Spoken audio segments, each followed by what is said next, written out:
Bienvenue sur la chaîne Rolala. Aujourd'hui, on se retrouve pour des recettes spéciales Saint-Valentin. Et on commence par le filtre d'amour. Nous allons commencer par réaliser un lait d'amande en ayant mis au préalable les amandes à tremper toute la nuit. Dans notre blender, on va pouvoir mettre les amandes et l'eau. Dans un premier temps, on en met la moitié. Une fois que c'est broyé, on va pouvoir mettre l'autre moitié pour finir notre lait d'amande.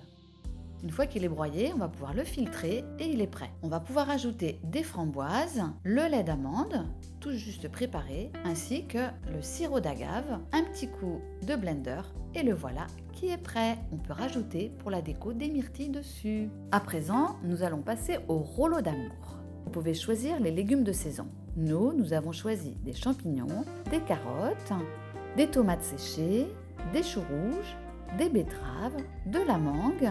Dans une assiette, mettre de l'eau tiède, incorporer recto verso la feuille de riz. On place la garniture au centre de la feuille de riz, puis on enroule la garniture. On rabat les côtés, continue à rouler jusqu'au bout de la feuille, tout en vérifiant que les bords sont toujours bien rabattus vers le centre.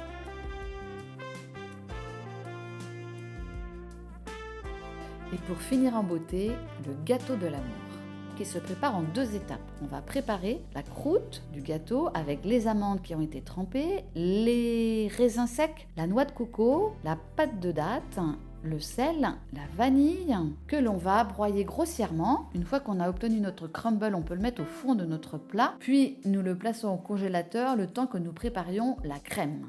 Nous allons repréparer à nouveau du lait d'amande, qu'on va faire avec les amandes qui ont trempé. Une fois que notre lait d'amande est préparé, on va pouvoir le filtrer. Une fois que le lait est préparé, nous le plaçons dans le blender. On va y ajouter le sirop d'agave, les noix de cajou, le jus de citron, les fraises surgelées, puis le jus de fraise ainsi que la vanille, un coup de blender pour broyer tout ça et juste à la fin, on va rajouter l'huile de coco qui a été au préalable ramollie avec de l'eau chaude au bain-marie.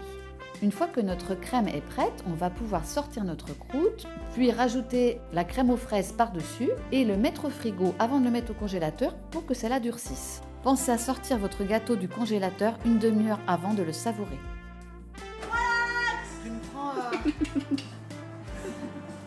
T'as pas vu que la plante, tu lui faisais du mal? Attention! Oh putain, non, ça va pas du tout. Ah.